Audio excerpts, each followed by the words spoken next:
আসসালামু আলাইকুম প্রিয় ভিউয়ার্স, আমি স্বপ্না শরীয়তপুর থেকে বলছি। স্বপ্নের খামার ইউটিউব চ্যানেলের পক্ষ থেকে আজ নতুন আরেকটি ভিডিও নিয়ে আপনাদের মাঝে হাজির হলাম। আশা করি দেশ এবং দেশের বাহিরে যে যেখানে আছেন সকলেই ভালো আছেন, সুস্থ আছেন। ভিউয়ার্স, আজকের আলোচনা হচ্ছে হাঁসকে কিভাবে সুস্থ রাখা যাবে এবং ঠান্ডাজনিত সমস্যা শীতকালীন হচ্ছে সবচেয়ে বড় ঠান্ডাজনিত এই সমস্যার সম্মুখীন হতে হয়েছে আমার।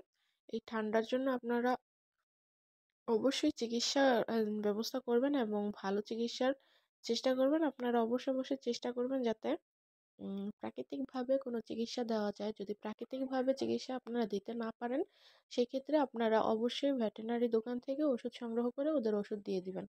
আপনারা হেলামি করবেন না বা অবহেলা করবেন না, কারণ এই ঠান্ডাজনিত সমস্যার জন্য চীনা হাঁসের অনেক বড় সমস্যা হতে পারে। ভিউয়ার্স, আমি পশুভিত্তিক ভিডিও বানিয়ে থাকি। আপনাদের কাছে যদি ভালো লাগে অবশ্যই চ্যানেলটি সাবস্ক্রাইব করে দিয়ে পাশে থাকা বেল আইকনটি বাজিয়ে দিবেন, যাতে পরবর্তী ভিডিওটি সবার আগে আপনার কাছে পৌঁছে যায়। ভিউয়ার্স, এই চীনা হাঁসের হচ্ছে সবচেয়ে বড় সমস্যা চুনা পায়খানা এবং ঠান্ডাজনিত সমস্যা। ঠান্ডা থেকেই সমস্যাটা হয় বেশিরভাগ। চীনা হাঁসের সবচেয়ে মারাত্মক অসুখটাই ঠান্ডা আমি দেখেছি, এবং আমার এখানে হচ্ছে একটা হাঁসের চুনা পায়খানা করতেছে এবং ঠান্ডার খুবই সমস্যা, কারণ ঠান্ডা থেকেই মনে হচ্ছে যে চুনা পায়খানাটা হয়েছে, এবং চুনা পায়খানা থেকে অন্যান্য যে রোগগুলাই আছে সেগুলো আক্রান্ত করে আমার হাঁস হচ্ছে অসুস্থ হয়ে গেছে। ওই যে কালো গলার ওইখান দিয়ে সাদা যেটা, সেই হাঁসটা অনেক শুকায় গেছে। আমি কিছুদিন যাবৎ সময় দিতে পারছি না। সেই জন্য হচ্ছে আমার হাঁসগুলো এই অবস্থা হয়ে গেছে। ছোট বোন তো শুধু খাবার দেয়, কিন্তু ওষুধ বা ওদের সিমটম দেখে যে বোঝার যে উপায়, সেটা হচ্ছে ও ছোট মানুষ বোঝে না।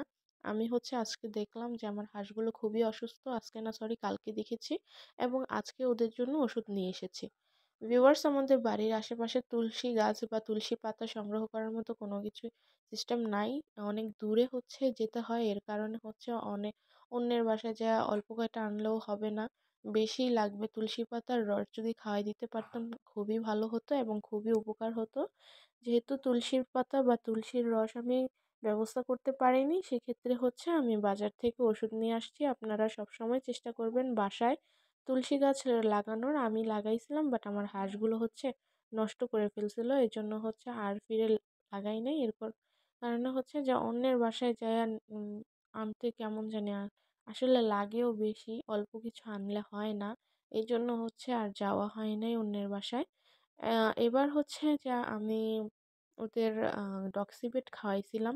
ডক্সিবেট এবং ফাস্টবেট খাওয়াইছিলাম কিছুদিন আগে। আবার কিছুদিন সুস্থ থেকে আবার সেই আবার ঠান্ডা লেগেছে, এবং আমার এই হাঁসগুলোর ঠান্ডাজনিত সমস্যা প্রচুর। কারণ আবহাওয়া এই ভালো এই খারাপ, এই রোদ ওঠে এই কুয়াশা হয়ে যায়, পুরো অন্ধকার হয়ে যায়। অনেক ঠান্ডা বাতাস, যেহেতু নদীর পাড়ের সাথে বাসা, খুবই বাতাস আসে, এবং সেই কারণে হচ্ছে আমার হাঁসগুলোর অনেক ঠান্ডা লেগে গেছে।